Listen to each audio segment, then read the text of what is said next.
Hello, everyone. Welcome to today's podcast. Our guest of today is Rick. He's the founder at Pairaphrase. And yeah, Rick, why don't you tell a little bit more about yourself and all the amazing things your company is doing? Sure. Be happy to introduce myself. I'm one of the founders here at Pairaphrase, and we're a software development company. And we basically make multilingual apps that help companies and organizations and schools and hospitals and medical companies talk to and communicate and translate with their users. Amazing. And how long are you guys in the market for? About 7 years now. 7 years. And what is the biggest reason you started Paraphrase? That's a great question. The reason I started Paraphrase was that I owned a human translation company at the time, and companies would send us files to translate, and we would use translation memory software at the time, and this software would tell us, everything we needed to know so we could understand the project and quote it properly and make sure that we deliver on time. And this software was really complicated to use. And I would have to give these electronic files to a staff member for them to prepare this data for me. And it just drove me crazy because I'd have to interrupt someone from their work, and then they would have to do this and jump back on their work. And I wanted something simpler. So one of my missions in everything that we develop is that it has to be easy to use. There's no such thing as intuitive. What's intuitive for one person is not intuitive for another. However, easy to use is universal. And I think everybody wants easy to use. And now we're seeing that too. Historically, in the translation business, the tools have been complex. They have required a lot of training and some technical expertise. And then companies would typically have to choose, do I want a person who had really strong technical skills and maybe not the people sales skills, or do I want a person who has those soft skills, those sales and people skills, but isn't as good at the technology part? And so I wanted to bridge that gap and I always produce software that is easy to use, that any feature that we add, any problem that we're trying to solve, that's always part of the equation. Very nice. And towards your business, how the companies you're offering value, like what's the biggest solution you guys are offering, right? Like the biggest benefit for the companies you guys are working with? Well, I would start with it's easy to use. And then I think the other thing that's important is that we really try to understand our customers and what their real needs are, what their pain points are, and what's an applicable solution that can solve those challenges for them. Yeah, very nice. So basically, like also do research on the guys you're helping, because like one thing which you may be familiar with, like sometimes we might be really passionate about like the tech side, right? About what we're offering, but if it's not a market fit, if we don't understand the clients we're actually like serving, it's going to be a mismatch. I really like what you're saying. Really understand your prospect and really understand the pain point, so you can offer as much value as you can, right? What you're saying. Right. Well, at the very beginning, we didn't know anything. So it was just throwing darts at a dartboard. But now it's 7 years later and we've learned a lot. And actually, I did something that was a little unusual.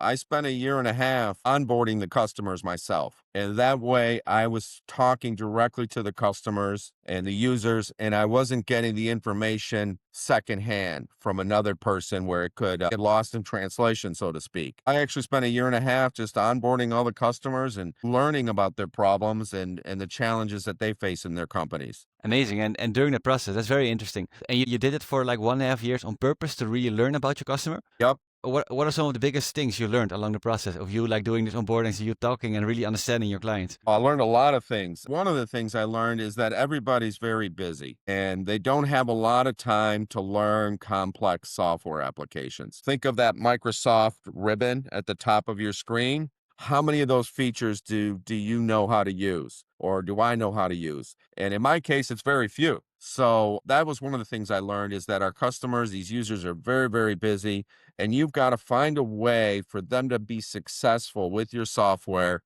very quickly. Very nice. So it's like what you're saying in the beginning, because what I feel like you're saying, that you have a product right now which is really easy to use. It does come from a foundation of you doing something, you finding out is way too complex. And funny, once you actually do the onboarding calls, you see the confirmation towards the people you're talking to. Well, I think that's really important, is that you live in your customer's shoes, and then that's a better way to understand what their problems really are. If you're just looking at those problems from a distance, you may not understand those problems correctly. Yeah, completely relate to that. And are you guys using AI in your service? Yes, more and more. It's a challenge. I mean, I don't know what your experience with AI is. It's, obviously it's got a tremendous amount of potential, but it's still very early and it still has a lot of limitations. And we're seeing users that want to use AI, they want to adopt AI, but they're struggling to understand how to do that. Yeah, I completely get that. And what we're all seeing in the market, there's this hype going on. Everyone is using AI. And we should go on board. But at the same time, there's a danger in that, because if you use AI, but you do something, you implement something in your business which you might not even know the benefit of, you kind of can end up with like 100 tools you don't really need. Well, it still has a long way to go. I hear a lot of people saying that they're vibing apps and AI is coding their apps. And a couple of weeks ago, I was at a Google Roadshow where they rented out an arena here and they invited some of us to go and visit and check out all their AI applications. And I asked one of the demonstrators to prepare a very small website for me. And visually, it wasn't there. The back end may have worked. I don't know. But as far as the front end was concerned, what the consumer, what the user saw, it could not replace a human. So I agree with you. There's a lot of hype right now regarding AI, and the reality is a little bit different. Yeah. So you really have to be really be picky what really works for you, so you can have the benefit of it instead of being lost in this overload of information which is out there. I think you got to be patient too. Yeah. We all want to get on AI and we all want to see the benefits of AI very quickly, but it still has a way to go to really perform some of those really cost-saving tasks. I mean, where it is a good fit is it's a very good fit for content, helping you write emails, writing content. It can be a very good fit for that. And it can help in some cases in translation as well. We're in the beginning of the AI days. And talking about that, like what's going on right now in the market with AI and technology, where do you see it going in the next 2 to 3 years from now? I think it's going to get clearer what it can do and what it can't do and the skills that you need to do it. Like if you remember a couple of years ago when OpenAI came out, there was all this talk about prompt engineering, that this was going to be a new job. They tacked on that engineering word so that it makes it sound like it's rocket science or something. And then we're finding out that writing prompts, it's not really engineering. In fact, I look at it more as like a conversation you're having with an assistant or a research person. And I think there's a lot of confusion too about what AI is, and in the sense that if you type in the same prompt in Claude, in OpenAI, in Gemini, and Copilot, you get 4 different answers. So it's not a black and white world. And you're in this business, you started like 7 years ago, right? Pairaphrase. And you've been in it for quite a while, so to say. And during that time, like I guess it has been a learning curve in many ways. You learned a ton about the service, but also about the customer. And what are some of the biggest challenges you have faced, like growing the business towards where it is right now, and how did you solve those challenges? I would say that the actual development of products isn't that complicated. Putting good people together and understanding their roles. I think that was one of the biggest learning curves I had, and that I see with a lot of people. And you see it in marketing all the time. You'll want to hire a marketing person to do search, paid, social, email. And the truth is that that's probably 4 different people. And you see that in software too. Like one of the first things I learned was that developers are not designers and designers are not developers. You need both. It's a peanut butter and jam sandwich. It's not peanut butter only. So those are some of the challenges. On the marketing side, you're always experimenting. The day you stop experimenting is probably the day that you're heading towards somewhere where you don't want to go. I think that those were some of the major learning experiences, is that you do need specialists. Now it's not one person can do all these things, and you do have to put these teams together that complement each other and have complementary skills. And I was fortunate enough on the founder side, my partner in Pairaphrase, the initial person who invested in Pairaphrase as well as myself, his skills are very different than mine, and we complement each other as a result. Yeah, very nice. I love what you're saying. So make sure when you are having people in your team, make sure they are the specialists in the area you hire them for. And at the same time, which I also like, which you actually talked a little bit about before the podcast, right? About like in business, it's very important to actually experiment, right? So be open to actually learn from yourself, be open to like actually following your mouth, right? Because this is the only way you can find out which really works. And once you find out something which really works, kind of double down on that and letting go of what doesn't. But you can only find it out if you experiment, right?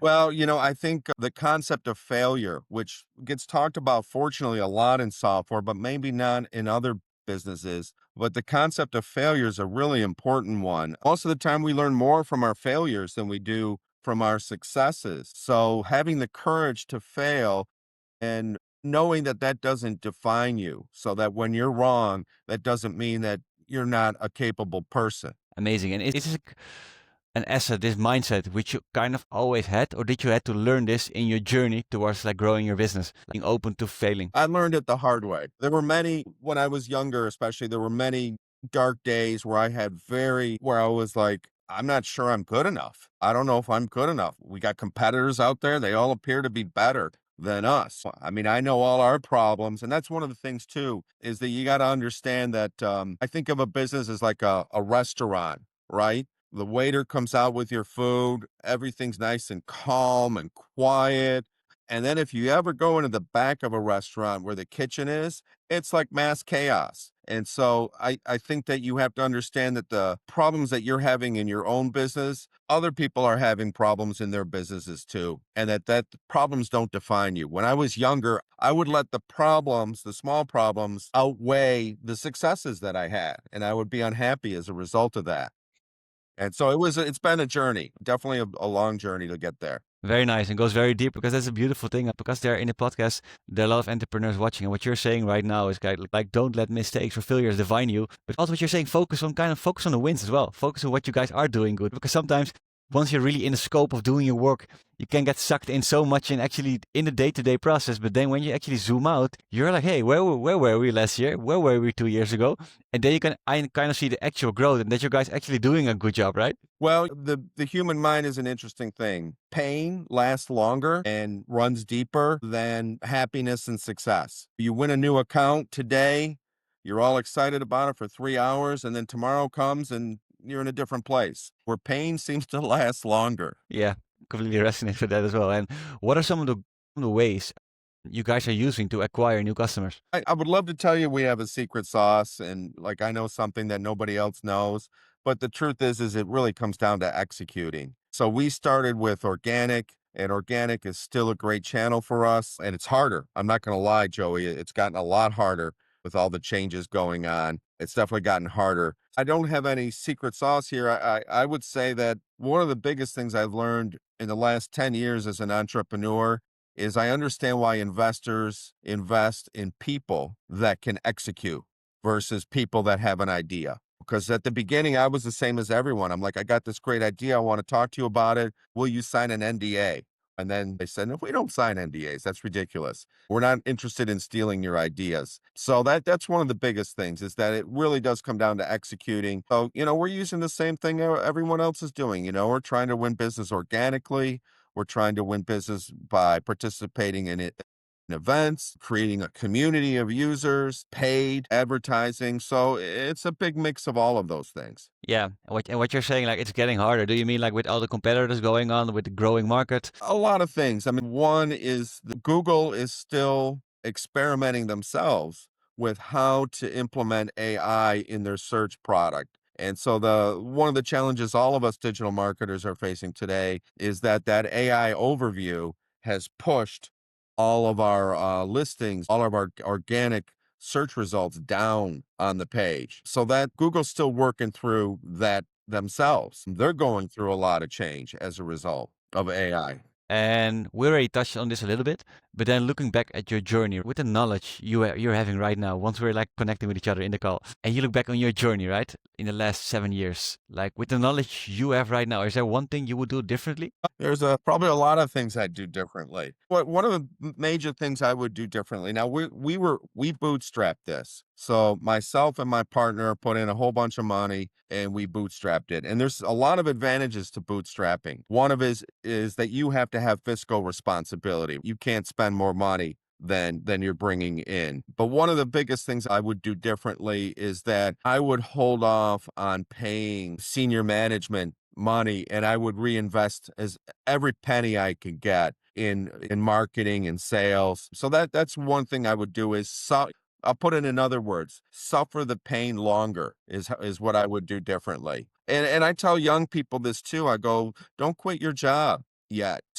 Do your little startup, get your startup going, see if it can gain some traction, see if it can gain some revenue. If you can, since you've got a full-time job, stock them, keep the money, as much of the money as you can to reinvest in the business. So I think those are the big things. Now, some things I got right. Picking your partner is a big deal. You want someone with different skills than you want. Stay away from people that are living very rich lifestyles. You just because someone's driving a brand new Mercedes doesn't mean they can really afford that Mercedes. And honesty and trust. So I got some things right, but the big one I would do different if I could start over again is not collect any money for a longer period of time and have more money to continuously reinvest. Yeah, very valuable. And let's say we imagine Harry Potter and you have one magic wand. And with this magic wand, you could solve any problem in your business right now with a snap of a fingertip with this magic wand.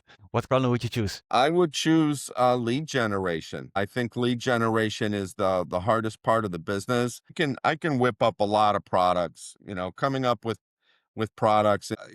I have this thing where I spend all day, every experience I have during my day, I go, I feel like we could do that better. I think there's a better way to do that. So that's what fills my head every day, is that. Yeah, very nice. And I think that's also part of doing business. Like really not growing is kind of going backwards, right? So you like thinking about it, like what kind of process can I improve?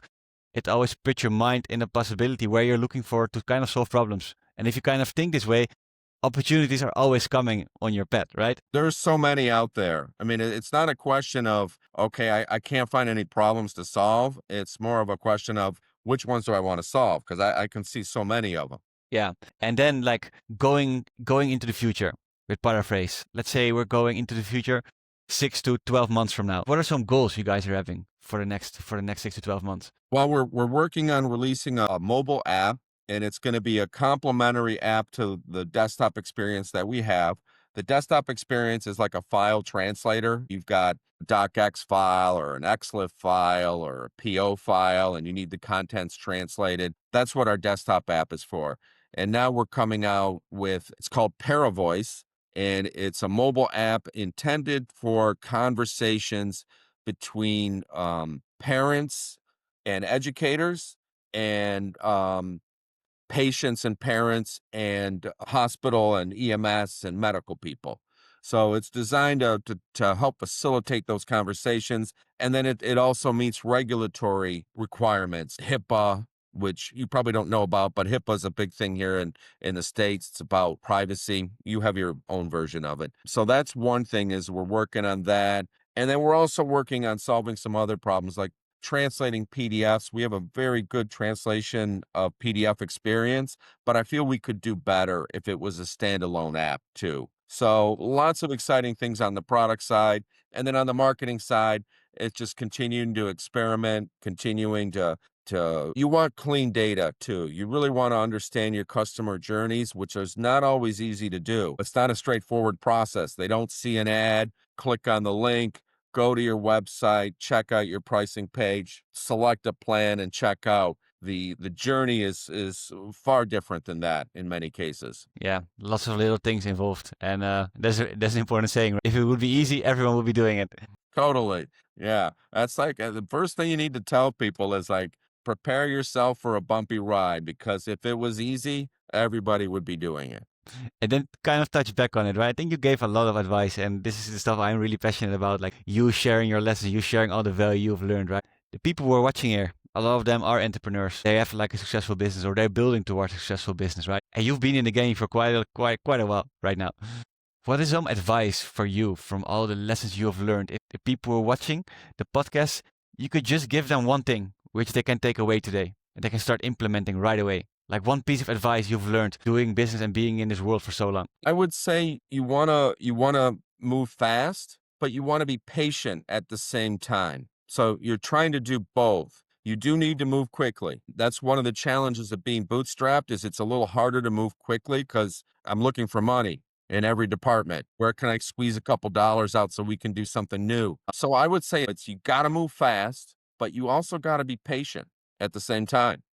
It sounds contradictory, but that's what I would suggest to people. Yeah. With patient, do you mean, let's say, I have a direction and I really want to go at it, but at the same time, I need to kind of trust the process.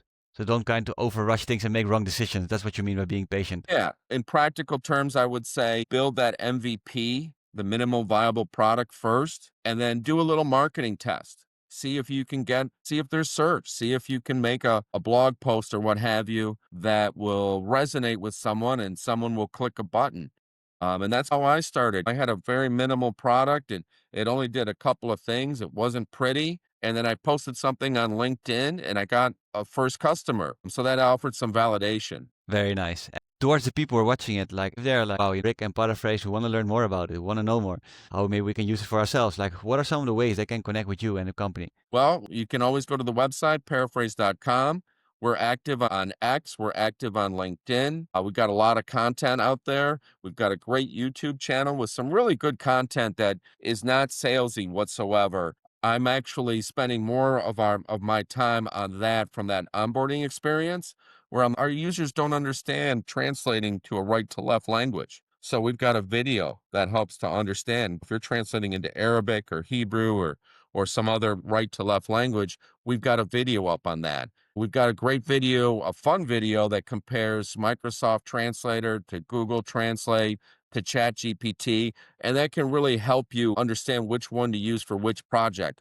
Because a lot of people, we all get trapped into which is the best one, which is the best restaurant in town. If I was to ask you, what's the best restaurant in Amsterdam? You might ask me, well, are we talking breakfast, lunch, dinner? Do you want a steak? Do you want the best steak? So I try to stay away from that word best because I don't think there is one best. Yeah, very nice. So Rick, thanks so much for being here. I will make sure like to put all the descriptions of people, how they can connect with you, all the links, what you just said, I put it down in the description so people can find you. Thanks for all the value. Thanks everyone for tuning in. I hope you get a lot from it and implement some of those lessons which are shared in this podcast. And yeah, see you in the next episode.